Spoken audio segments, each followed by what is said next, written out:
Bonjour à tous. Vous le savez sûrement, lorsqu'on a du chagrin, on est peiné, ça arrive de pleurer. Lorsqu'on a des soucis, de soupirer. Oui, c'est Dieu qui a fait ça. Mais il y a des moments où c'est pas le moment de soupirer, c'est pas le moment de pleurer. Mais il faut agir. Voyons ça ensemble aujourd'hui. Le troisième des patriarches avait 12 enfants de 4 femmes. Le 11e s'appelait Yosef. Il avait été vendu en esclave. On ne savait pas ce qui se passait avec lui. 22 ans plus tard, lorsqu'il avait 39 ans, par providence divine, ses frères sont partis en Égypte. Et là-bas, Yosef était vice-roi d'Égypte et leur a dit « Je suis votre frère ». Au moment de ces retrouvailles, la Torah nous raconte que Yosef pleura sur l'écou de Binyamin, son frère maternel, et Binyamin pleura sur le cou de Yosef. Pourquoi cette expression « l'écou de Binyamin » ? On a un seul cou, bien évidemment. Donc ça, j'explique. Vous savez, lorsque les Juifs sont sortis d'Égypte, Dieu a dit à Moshe, dit au peuple juif, « Ve'asuli migdash, vous me ferez un sanctuaire, ve'shachanti betocham, je résiderai parmi eux. » Les Juifs ont fait un sanctuaire pendant les 40 ans qu'ils étaient dans le désert. Ils avaient un sanctuaire, donc qui était démontable, pour qu'ils puissent aller dans le désert, d'un endroit à l'autre, ils démontaient et ils remontaient. Lorsqu'ils sont rentrés en terre d'Israël, la terre a été partagée aux 12 tribus. Chaque tribu a reçu une partie dans la terre d'Israël. Dans la ville de Shilo, qui appartenait à la tribu de Yosef, le tabernacle a été reconstruit, un tabernacle qui était plus stable, qui était fait des murs de pierre. 440 ans après l'entrée en terre d'Israël, les Juifs ont construit un temple définitif à Yerushalayim. Ce temple a été construit dans la partie qui appartenait à Binyamin. Ce temple a duré 410 ans, a été détruit, les Juifs ont été exilés pendant 70 ans à Babylone. Plus tard, ils sont revenus en terre d'Israël, ont reconstruit le temple au même endroit pendant 420 ans, puis il a été détruit. En attendant, on attend le troisième temple qui sera reconstruit très prochainement. Basé sur ça, nos sages disent, Yosef a vu par prophétie que sur le terrain de Binyamin, son frère, allait être détruit les 2 temples. Il a pleuré sur l'écou de son frère Binyamin, les 2 temples. Binyamin a vu que le temple qui allait être à Shilo allait être détruit dans le territoire de son frère Yosef. C'est pour ça qu'il a pleuré sur le cou de son frère.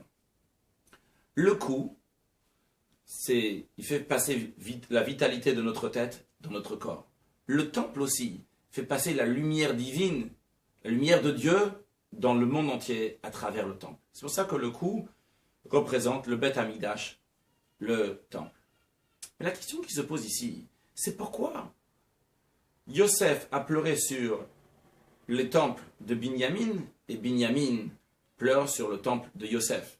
C'est vrai, l'amour du prochain, c'est quelque chose de très important, et surtout comme la chassidoute le développe, ça prend quelque chose de très important dans le judaïsme. Mais quand même, on s'aime d'abord à nous-mêmes. Et même le commandement de Dieu, tu aimeras ton prochain comme toi-même. D'abord tu t'aimes, après tu aimes l'autre. Comment on peut dire, tu pleures pour l'autre, alors que pour toi tu pleures même pas? Pour comprendre cela, il faut savoir que lorsque Dieu nous a dit, vous allez faire un sanctuaire, je vais résider parmi vous, Dieu n'a pas dit, je vais faire un sanctuaire, je vais résider dans lui, dans le sanctuaire. Je vais résider parmi vous. Eh bien, nos sages expliquent que cet ordre de faire un sanctuaire ne s'est pas arrêté dans le désert, ne s'est pas arrêté uniquement à Jérusalem, mais c'est un ordre qui est éternel pour chacun de nous, chaque jour dans la vie quotidienne.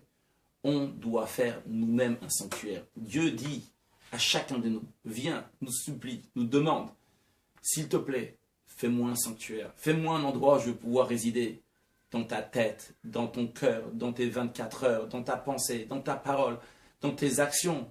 Fais-moi une petite place, je te promets, je viendrai, je vais résider avec toi dans l'endroit que tu vas me faire. Je t'en supplie, je veux vivre avec toi. Et cet ordre-là, il est éternel. Et de même que dans le temple, il y avait plusieurs objets de culte qui représentaient les 3 piliers sur lesquels le monde tient, la Torah, la Tefila et la Tzedaka, de la même manière aussi dans la vie de tous les jours. La Torah dans le temple était représentée par l'arche. Dans l'arche, il y avait les luchot, les tables de la loi, la Torah. dans dans le Beth Amikdash, dans le temple, il y avait aussi la table dans laquelle il y avait le pain qui représente la bonté que Dieu donne dans le monde entier. De même, dans le temple, il y avait le Mizbeach, l'autel sur lequel on offrait les sacrifices, qui représente notre lien avec Dieu, qui est aujourd'hui représenté par la prière. Donc Dieu nous dit aujourd'hui, chacun de nous, s'il te plaît, chez toi à la maison, fais un moment dans lequel tu vas étudier la Torah, soit chez toi à la maison ou dans un cours, que dans ta maison tu vas avoir des livres de Torah, ce qui est important en soi-même, et en plus, on ne va pas rester seulement sur l'étagère, mais aussi tu vas étudier ces livres. Tu vas étudier pas seulement seul, mais avec ta famille. De même, la tzedaka, que tu vas avoir une boîte de tzedaka chez toi à la maison, et en plus, tu vas donner de la charité pour les pauvres, pour renforcer les institutions de Torah, de prière, et les institutions de charité. De même, en ce qui concerne la prière, le matin, dès que tu te lèves, tu remercies Dieu que tu t'es réveillé. Le soir, avant d'aller dormir, tu lis Shema Yisrael, Hashem Elokim ou Hashem Echad, écoute Israël, l'Éternel est notre Dieu, l'Éternel est un. De faire de sa maison, de faire de soi-même un sanctuaire. Et Dieu, il dit, je vais résider. C'est un petit temple que j'aime beaucoup. Et ce n'est pas seulement pour les adultes. Le rabbi a énormément insisté que les enfants aussi vont avoir leur temple personnel. Dans leur chambre, ils vont avoir un livre de Chumash, de Torah, un livre de prière, un sido, une boîte de tzedaka, une boîte de charité. Et si possible, écrire le nom des enfants sur le Chumash, sur le sidour, sur la boîte de charité. Les enfants vont sentir que c'est le leur, ils vont participer, ils vont faire de leur chambre un sanctuaire à Dieu. Et ça, c'est l'idée de faire un sanctuaire dans la vie de tous les jours. Alors, on connaît beaucoup de choses, mais des fois, notre coup, ce qui fait passer les choses à l'action, au concret, il a un blocage, il a un petit problème, il est détruit, il ne marche pas. Eh bien, si notre temple est détruit, on te dit ce qu'il faut faire, construis-le, agis, bouge, fais quelque chose. Ne reste pas, ne fais pas pleurer. À quoi ça sert de pleurer? Tu vas pleurer alors que tu peux faire. Il vaut mieux une action que 1000 soupirs. Tu peux soupirer, soupirer, soupirer. Il n'y a rien qui va changer. Bouge, agis, construis ton temple.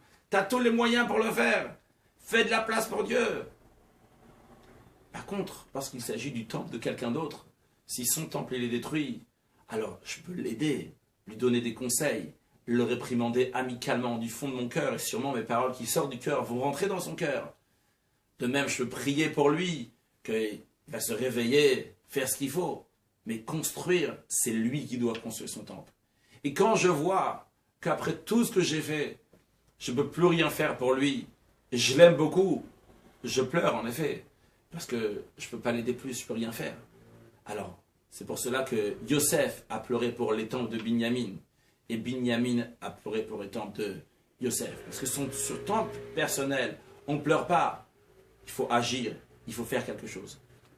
Alors, chers amis, construisons notre temple, agissons. Ce n'est pas le moment de pleurer. Mashiach, il arrive très prochainement, il reste quelques instants de l'exil. Renfonçons-nous dans les 3 piliers sur lesquels on tient, dans la Torah, dans la prière et la charité. Et sans aucun doute, par cela, Dieu nous reconstruira le 3e temple à Jérusalem avec la venue de Mashiach très prochainement. Une excellente journée.